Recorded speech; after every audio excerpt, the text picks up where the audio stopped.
Hey, theme music. Welcome to Merriwether's World. Episode 59, interviewing Tuff Possum Gear. I am your host, the painfully inept Merriwether, Dr. Mark Merriwether Vorderbruggen, author of Idiot's Guide Foraging, creator of the Wazoo Survival Foraging Bandana, creator of foragingtexas.com, and a whole bunch of other stuff most of you already know. For those of you who are new here, just hang on and you'll get the gist of it. Because we have a really cool show tonight coming to you live from my dining room area. So just a little background. 3 years ago, I was teaching a class. It was up towards the Dallas area at one of the historic sites up there. And I'm going to call him a kid because to me he looked like a kid, but he was actually 18 years old. This kid comes up to me and gives me this pouch. And I thought, wow, nice pouch, cool gift, just some fan. And then it turns out he had actually made this pouch himself. And you can hear there's like stuff in it. For the last 3 years, this has been my travel bag. I mean, all this stuff wasn't in there. I put it in there. But this has been traveling all over God's green earth with me wherever I'm traveling. So he gave me that. And then very soon afterwards, I discovered that he'd been making lots of pouches like this and some other type gear to the point where he started his own business. If you can see that. Oops. Let's see where the camera is. Tuff Possum Gear. And he very quickly became very well known and very well respected in the bushcraft community. Bushcraft are basically the people who go out in the woods and hang out there for as long as possible before job and life and stuff tells them they got to come back. Asked to start. You might have to turn the video on your side there. Oh, there we go. All right, introducing this side. The man I know is Jayberry Miller, but creator of Tuff Possum Gear. So yay! Big tribal applause. And if you watched I think it was the very first episode, I had him do a little video commercial. No, it wasn't the first one, Jay. It was the mushroom one. In fact, if you look at the YouTube episode, whatever, when I'm talking about describing mushrooms, the picture YouTube decided to put up there is actually you. So I don't know if they thought you looked like a mushroom or what, but you don't, in case you were wondering. Okay, so let's start with a little background where you're from and how you ended up making really awesome gear. Because I know there's kind of a funny story involving your mom there. Sure thing. So I was born in Colorado, grew up in a mixture of North Carolina and then Texas for 9 years. When I was about 13, so 2012, up my entire childhood, I liked running around in the outdoors, that sort of thing. And I would have her sew me up pouches. I would like, hey, Mama, can you sew me this? Can you sew me that? She had done custom tailoring for 20, 30 something years at that point. And so, my projects, as I grew older, they would get more complex. And one day I brought her a small backpack. I had all done up in paper and taped together and everything. And she was like, okay, but this one is going to be the last one I'm sewing for you. It's time for you to learn to sew your own. And that winter, we were visiting an old Catholic nun friend of hers. Oh, cool. That. A little bit closer. Okay, hang on. Get a little bit feedback here. Leave the door open so it's not quite the next chamber.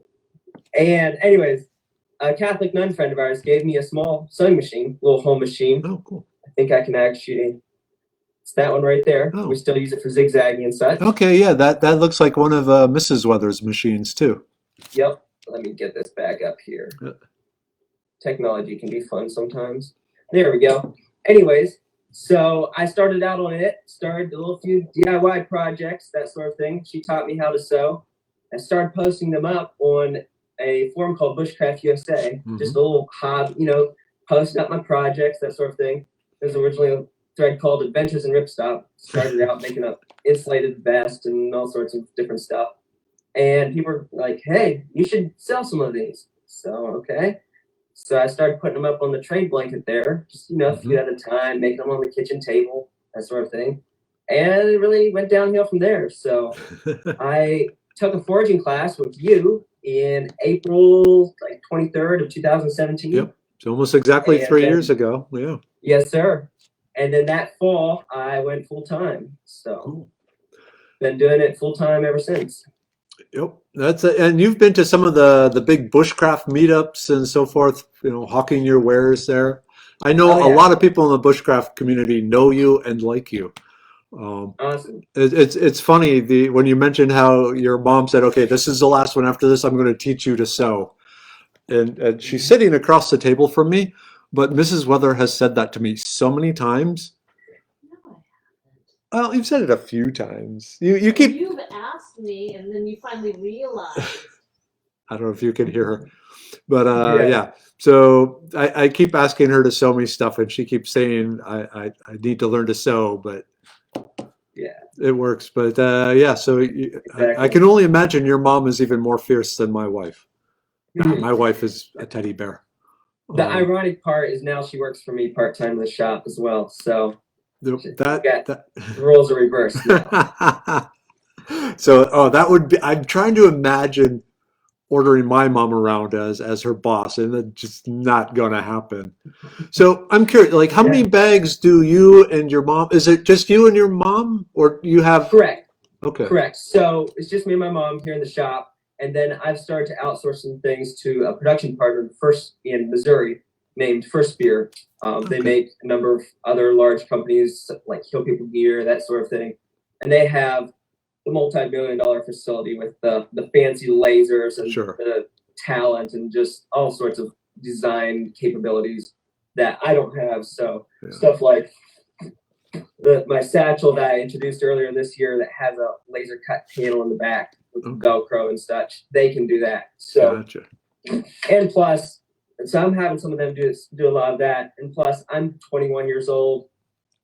My life's too short to be hunched over a sewing machine all day long, getting a neck ache. So. I can only imagine your mom is giving you an evil look right now for that comment. Because it sounds like that's what she spent her life doing. Pretty much. But yeah, I mean, it's amazing. You're 21 and you're working with this big multi-million-dollar corporation to make your gear. That's astounding. Absolutely. So, absolutely. And I mean, it's like, that's why I wanted you on here. It's such a role model, which, okay, I admit, like, some people are probably, listening and just thinking like, almost jealousy, like, I'm a failure because, when I was 21, I was drinking in a bar and waking up in the gutter. Not speaking personally, of course. But, it's just, you hear about, okay, I mean, I'm 52, you're 21, so I'm going to call you kid. I'm going to call you the younger generation. Go for it. So it's not what a lot of us think of the younger generation doing. So you're like the reverse anti-millennial sort of thing. And I've made plenty of mistakes. I've just been fortunate to surround myself with people who can help me work through those and encourage me through this path of this really adventure I call life. Cool. All right. If I can be such a prying jerk, you mentioned you've made some mistakes. Would you be willing to tell us about one or two of the mistakes you felt you've made and what happened and how did you overcome it? Or sure, yeah. So when I was younger, I was just kind of a lazy, selfish human bean. I would sit around on my iPad all day and play games and stuff, and really kind of had to have come to Jesus meeting or whatever. And about 15, 16 years old, got into some stuff, got my life turned around, and just really have had a lot of support, a lot of love from family that has really made a huge difference in my life. So it's cool. Really good stuff. Yeah.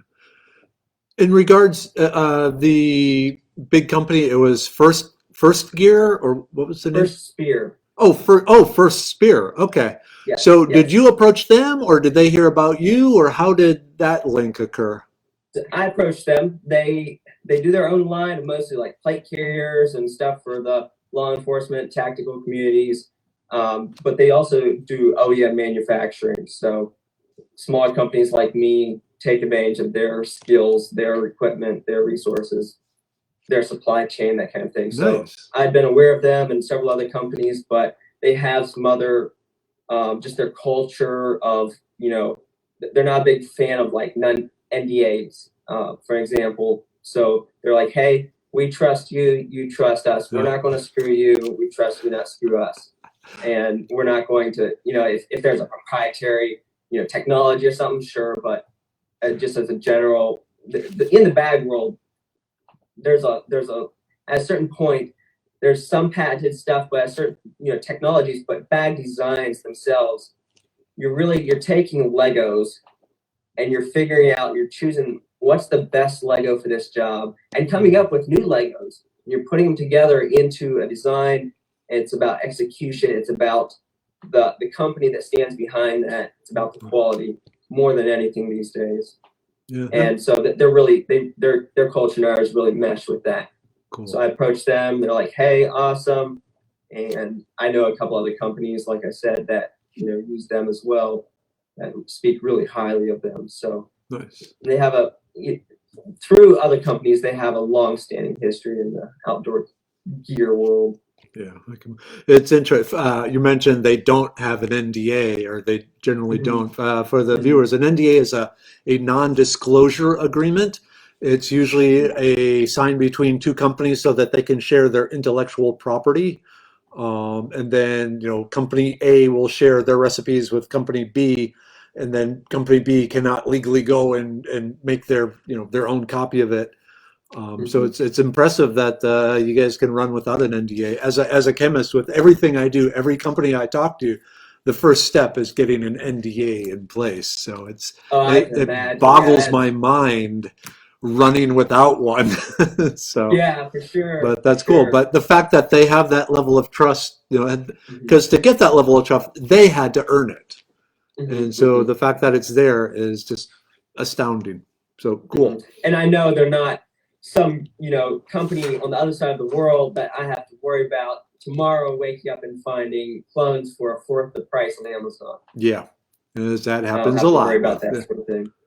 Yeah, that's interesting. It's kind of that happens. Certain countries they will copy everything that they can make a penny off of. So that they will. Yeah. So the first thing you made was pouches like this. Yes, right? Yeah. yes. So do you have some samples you can hold up to the camera? Because you have a variety of sizes. I do. I have some smaller ones without grab handles. I have some larger ones with like a grab handle. You can see that like so. Yep. Just slide it in and out of your pack. They're pretty simple. They're pretty, for what they are, they're very inexpensive. I have some with Velcro. I have all the way down to some little bitty ones. I like those. Yeah. Originally like a cough drop or a coin purse, but guys keep everything from the fire kits to whatever in there. It has a little bit of stretch material. So I do a lot of pouches like that. I have one that's more recent, that's more have zippered across the top. So okay. It looks like it has some D-rings on the side too. So it does. So okay, you cool. can put a strap or some paracord and tie it to a tree, carry it across your body, that sort of thing. Adds a little bit of extra, grab to it. So does that pouch you have like grippy rubberized tabs? Yeah, it has the little rubber. Yes. Okay. Yeah. This one, I put the D-rings there with just regular webbing, but all of our center zips, they have a rubberized, it's called trollerboard paint, and it's very tough nylon stuff. Yeah. That I like it. It's one of the things that sets them apart. There's a number of companies out there making just the simple center zip stuff.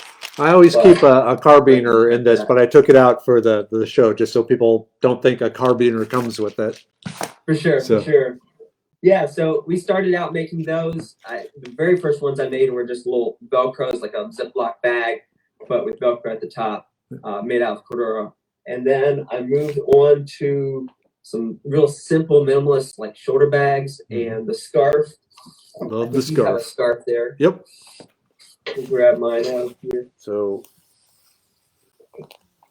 There you go.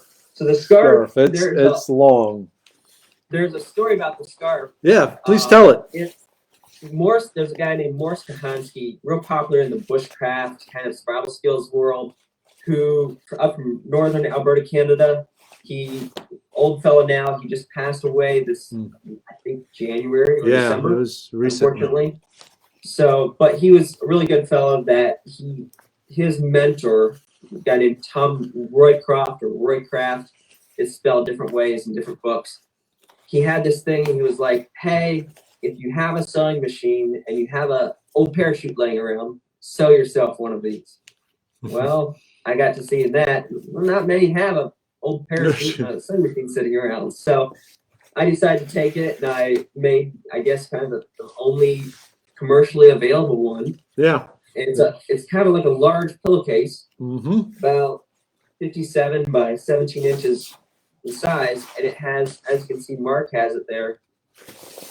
It's bright orange on the inside, so you turn inside out, then you have a signal panel. So now you're not having to carry a separate signal panel. Mine is actually the same orange as yours, but my camera has a different tint to it. So it looks kind of pale, but they are the same orange. Gotcha. Yes. Yes. So yeah, you can signal with it. Obviously, it's a scarf. So like Mark was doing there, you can put it around your neck. And I mean, when I have it wrapped around like here, I'm getting probably 12 to 18 layers of ripstop, trapping those little air pockets in there. It's not waterproof, but it works very well. And there's a lot of people out there use them as bags. And it makes a great pillow because you can, put a browse in it and fold it up and presto pillow. Exactly. And even, I mean, just wrapping around the body, kind of laying around the body, or using it, putting it on the ground to kneel on, things like that. It's just a way of putting something between you and the environment that you don't necessarily want to come in contact with. So very handy for that thing. Last June, I was at the Global Bushcraft Symposium up in Alberta, Canada, and I had the pleasure of presenting Morse. I saw your pictures. Awesome. I was insanely jealous of that because, he is the greatest of all time as far as wilderness survival and very, very handy. Do you have a sample? Do you still have the hammock Ridgeline organizers? Pardon? The hammock ridgeline organizers? Yes. Hang on, let me grab it. Okay. That's another thing I really like. I know I and a lot of people like to use hammocks instead of tents, and finding a place for the little, eyeglasses, flashlight, cell phone, things like that, each in a separate pouch doesn't work well. So Tuff Possum Gear to the rescue.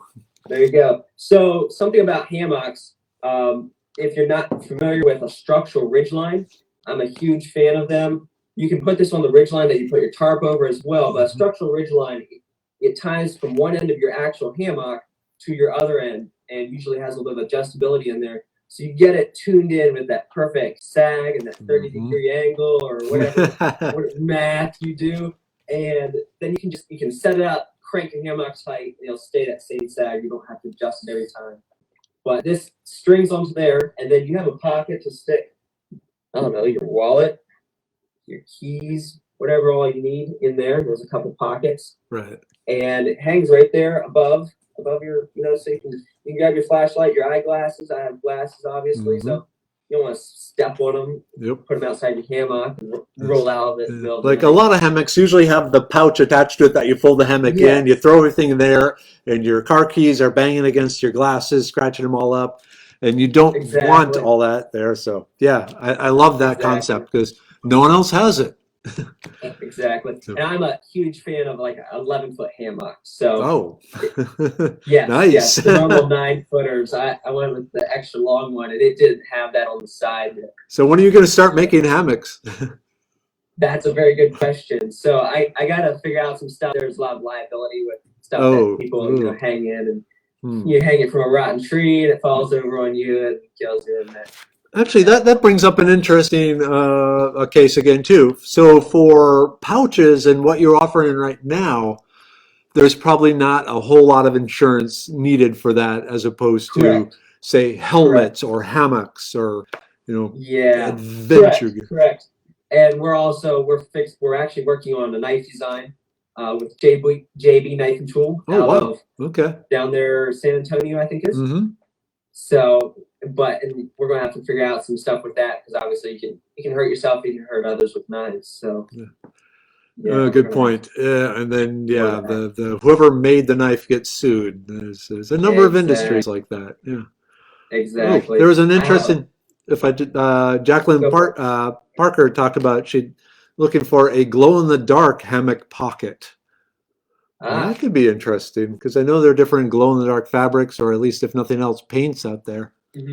For sure. So for sure. But I have some like reflective stuff. I could probably, if it's not the hammock, I could probably like, or if it's not the entire pouch, I could do like the rim of the pocket so you can see where you put your stuff in. that would be good. Yeah. I should do something like that for sure. Or even because it looked like on your, like on this, there's this mesh. On the hammock pocket, it's just solid fabric, isn't it? Or is there a mesh? Yeah, it's just a solid like 420D riptop. So it's like a heavy duty ripstop or a 530 Cordura on the multicam ones. Okay. So I do that. I've done a couple oddball projects like. Hoping you would show that. Yes. Yeah. So this one is not legal in very many states. Legal, quote unquote. So it's a coin purse. It's a genuine coin purse, and that's just what I'm sticking to up here in Ohio.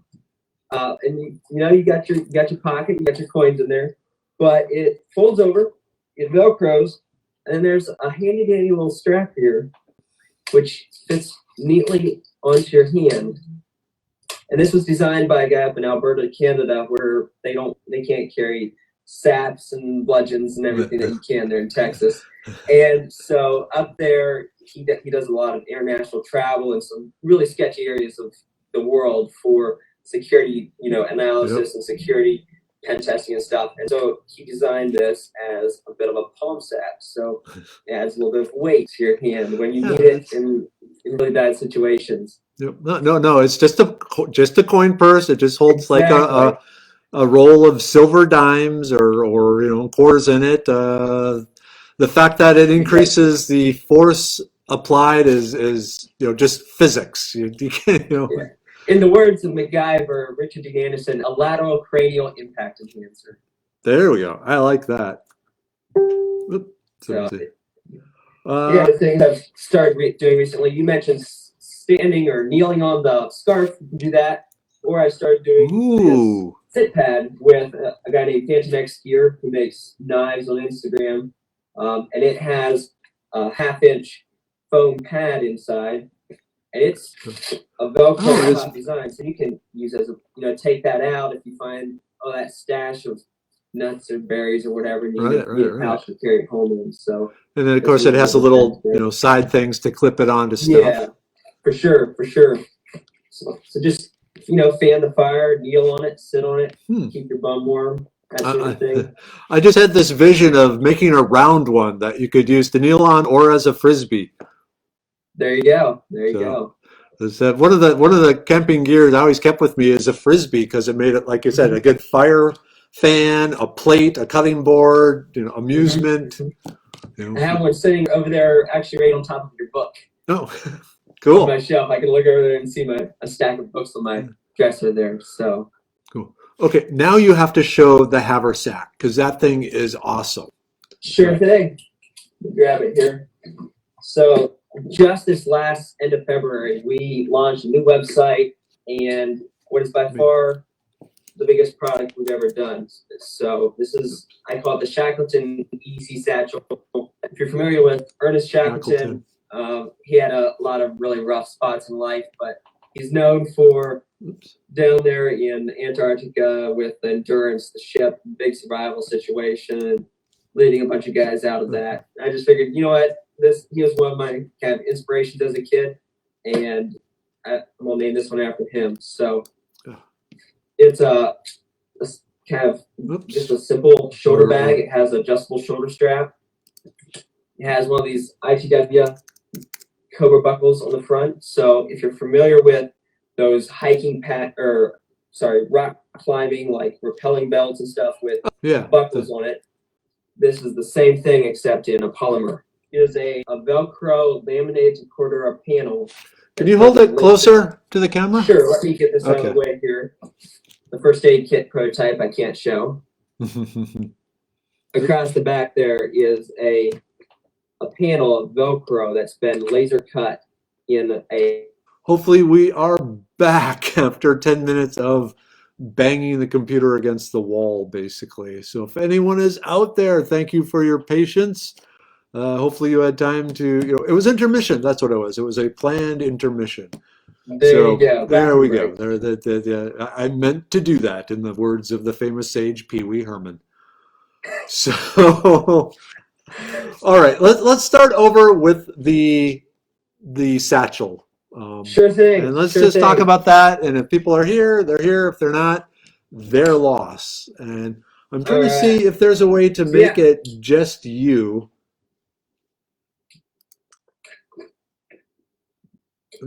Oh, hey, there we go. Okay, so it is all you, Jay. They may hear my voice, but all they're seeing is you. There's no distraction. All right. So the Shackleton EDC Satchel, like I said, is named after Ernest Shackleton, one of my childhood inspirations. There's a really good book if you have young boys out there called The Dangerous Book for Boys. A bunch of all kinds of cool stories and projects and stuff in there. Anyways, so I read that, like the dude, that sort of thing. But as far as the Shackleton EDC Satchel goes, it's a shoulder bag, has adjustable 2-inch strap, padding on the back, so it's nice and comfortable. It has an ITW Nexus Cobra buckle on the front there. Impressive. So you often see these Cobra buckles. They're like hardened aerospace aluminum on like rappelling belts and safety harnesses and stuff. But those are crazy expensive and heavy. So ITW, they did a polymer version, and it's virtually crush proof, easy to open and close one-handed. So I went with that. As far as I know, it's the only satchel out there, production satchel out there that's using it. You open up the inside, there's a couple of storm flaps. Then all across the back, let me hold this up there, is a laser cut Velcro laminate. This is the first bag we did with First Spear, and that was one of their technologies that we really wanted to take advantage of. And so you can have stuff like pens in there, you can have stuff Velcroed in there, you can have stuff clipped in there like this Leatherman pouch. Then there's a couple pockets on the inside, a couple pocket on the outside of each end for folding saw and that sort of stuff. But I've carried the original prototype of this for just over 2 years. So since December of 2017. And it was almost exactly like this one. Really liked it. And yeah, I'm really happy to finally bring it out. Launched it late February of this year. So that's on the site. Just got another batch of these in. Cool. Pretty happy with that. Yeah, and it's a nice size. It looks like it also has some extra like pockets inside. Did you have a canteen in there, or you could also put some field guides? Thinking it'd be an awesome foraging bag for a lot of people. Oh yeah, on the inside the front here, there's a couple pockets. I have a USG Pilot's flask. These are great little flasks. You can keep whatever you want in there. I just keep water, but they're sized to fit that. So a couple extra pockets on the inside of the front there. I got some pepper spray. I got a fire piston pen and some screwdrivers and various stuff. I keep a scarf in there, of course. I got a belt pouch. This is my kind of personal survival kit module. Ooh, turn that around. So it has the belt loops on it. Sure thing. Yeah, so this has a couple belt loops in the back there. So you can just stick it to your belt. Zipper top. And I carry a headlamp and batteries and cordage and water filtration, water filter and that sort of things in there. Some water purification tablets and collection bags. When it comes to outdoor survival stuff, I'm real big about, just be able to put something waterproof over you and start a fire and have clean water. So just kind of like a 24-hour PSK thing. Yeah, if something happens, you end up stuck, lost, whatever. Exactly. It's always, because you need to maintain body temperature and have something to drink. Those are the two things. If you can do that, you're a long way towards, getting home again. Exactly. So, I read a really good article a while back on a British bushcraft forum. It was called Make a Cup of Tea. And if you can make a cup of tea, that means you have some way to start fire because, you got to heat it up. You have some way to get clean water. Mhm. And now you're sitting down, you're drinking something warm, getting that inside of you. You can sit and assess the situation. I think that's a really Yeah. good philosophy. I think I read the same article. It was basically like the British military advice to soldiers. If you get lost, step one, make some tea. For Yes, exactly what you said, exactly. to get the temperature up, you have a fire, the whole psychological side of it. And especially a big part, we're kind of going off topic here, but a big part of survival is not panicking. And so having some game plan in place if you get lost. And if that game plan is, even if it's just make tea, at least you got that first step. And then once you're drinking the tea, you're not panicking. So yeah, you got to 100%. come up with the Tough Possum Gear tea set. Or the There you Tico set. go. There you If go. if you're bored someday, look up steampunk tea biscuit racing. Steampunk Tea Biscuit Racing. I gotta check And, this out. and Okay. you have your own little tea set in a nice pouch, and it's basically you dunk a biscuit or cookie in the tea, and then you hold it up to the other person, and whoever cookie crumbles first is the loser. But there's Okay, very, that very sounds- stringent rules on it, and there's some beautiful, like bushcrafty tea sets, designed for that. Nice. So, Nice. oh, Tell me a little bit about Medicine Man Plant Code. Y'all do some teas as well? no, not to begin with. First, it's going to be the convenience of a capsule with ancient plants. Okay. So, Cool. but it's really cool. One of our toll manufacturers, they created this new patented. It's basically a drink pouch. So it's like about 1 pint with a screw-on lid with the the tea powder in it. So you just have to add water to it, shake it, and drink. So it's a little more Nice. convenient than like ripping open one of those little packets and pouring it into a water bottle. And so You're wasting half of it over the threads. yeah, Yeah. exactly. So we're looking eventually. So right now I have 43, 44 different herbal blends for capsule. So we're starting with the immune pill for immune support, Of liver course. pill, the brain pill, the blood pressure pill, the male libido pill, because there's money there, Of course. a gout pill, and a kidney stone pill, and then a bunch more after that. But yeah, we want to expand into a whole line of Medicine Man products. Whatever the tribal Medicine Sure. Man. I don't know if we'll be able to make bear grease, salves, but I hope so. I'd be We'll down figure for some of something that. out. For sure. For So, sure. but yeah, so when you mentioned the tea type stuff, that is something I would like to do. Awesome. We'll see. Yeah. Cool. But yeah, thanks for asking. So originally we were supposed to have the first products manufactured this week, Okay. but there's been all sorts of supply chain issues, bottles and labels and the adhesive, just because a company is essential, like the people making the toll manufacturers, they make medicine, they make lots of different stuff. So they're considered essential, but some of their suppliers are not. And so they can't get stuff. Yes. Frustrating. Yes. So they said now it's looking the earliest will be mid-July.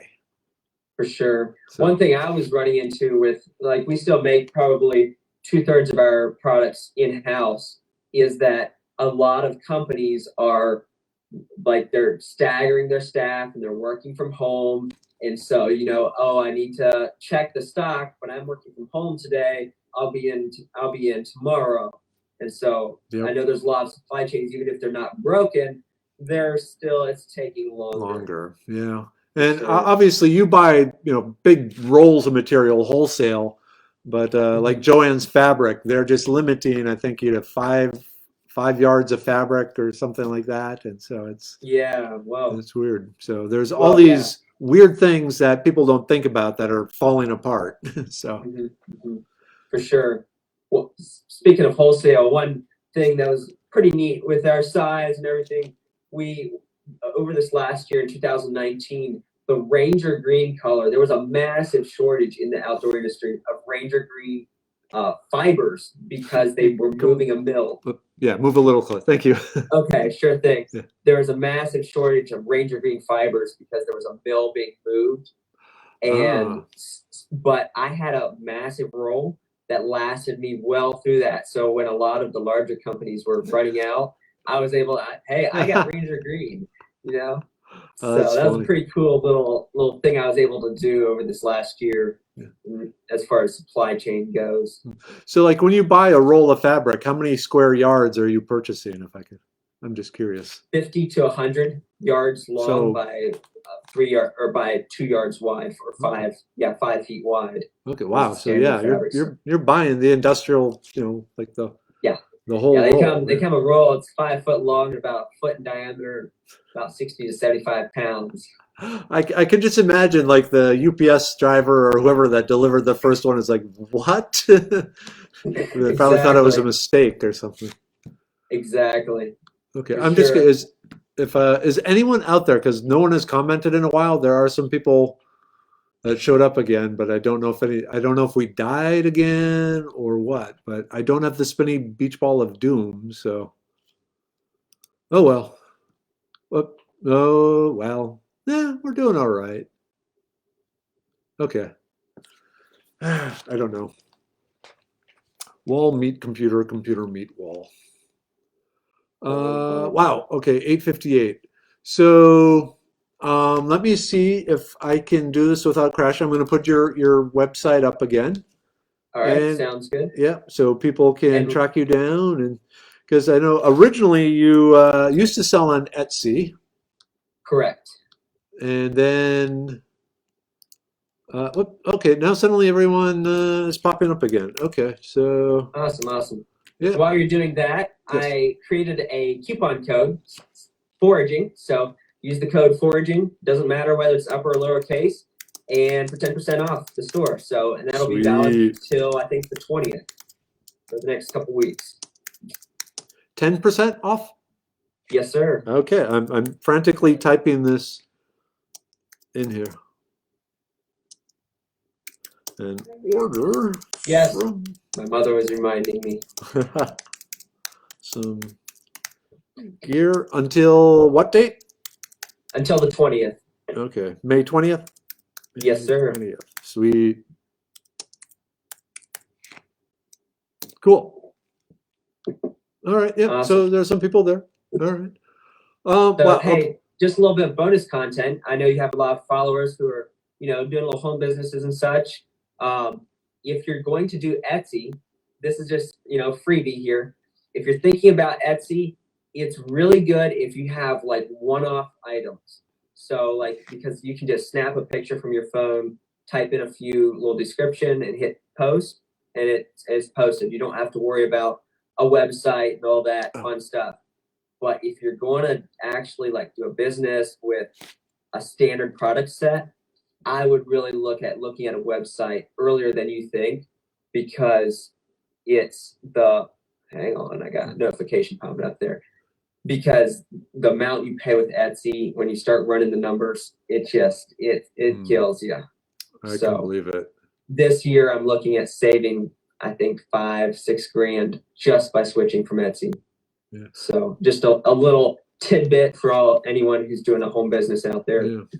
Making masks. I know, Medicine Man, we were going to use Shopify, but now I think we're switching to someone else. Uncommon Bees uses Cube.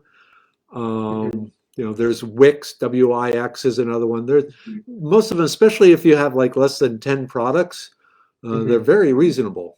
And it's a lot of just click and build the website, so you can have a fairly professional looking. Now your website is gorgeous, but like you said, you won free web building thing, or your father did, and then gave it to you. Yeah, so.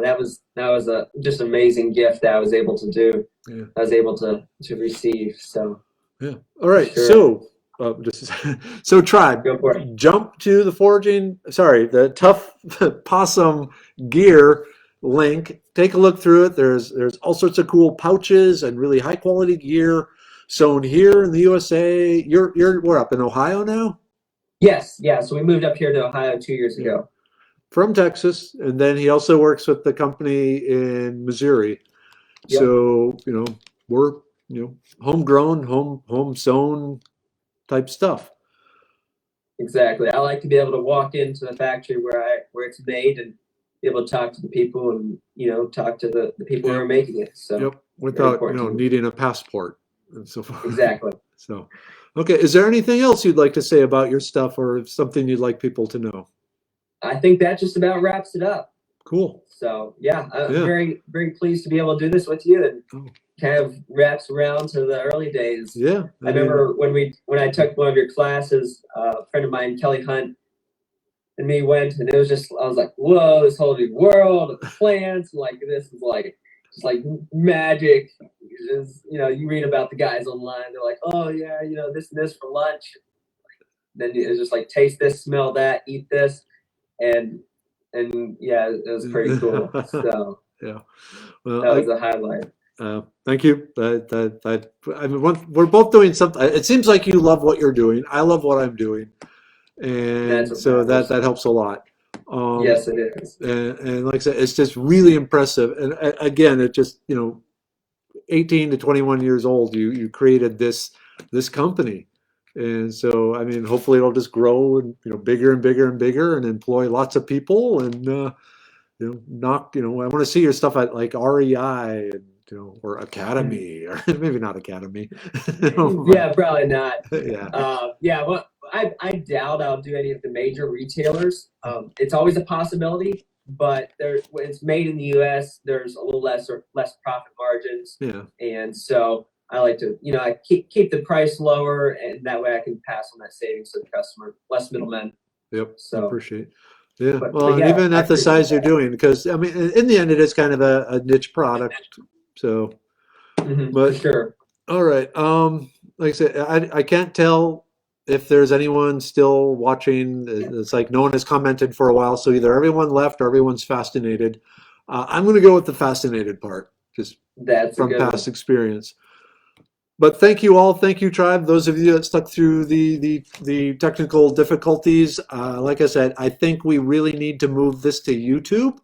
So check the events for Merriwether's World to see where it will be, because if it's at YouTube, then it'll be a link there. Next week was supposed to be Uncommon Bees, but they are still having internet connection problems, so it's going to be me talking about plants again. But yeah, we'll have Uncommon Bees once they get their internet set up. Bringing back Josh Brown, the person who talked about the child's brain and people's brains. He will be coming back to talk about his battles with anxiety and how he overcame it and the things he did, which was a really fascinating story in its own right, and may be a benefit to some people. Very cool. So yeah. Oh, okay. No, okay. So we're suddenly getting a lot of comments here and saying we're fascinated, we're fascinating. So yeah, they were just spellbound. So yeah, I'm like I said, I'm a blessed person. I have all these cool people in my life, and I get to introduce them to each other. So at this point, though, I need to go join my fascinating and amazing family and give them hugs and stuff too. So thank you all. Thank you for your patience. Thank you for your understanding. See you tomorrow at the donut shop at the beginning of the world, 7:30 to 8, same spot here, until that moves to YouTube too. But again, thank you very much. And thank you, Mark. I appreciate the opportunity. Yep. Hopefully, you'll see some hits go to your page there. Trust me, his stuff is awesome. So, okay. Good night, everybody. Hi, Silver.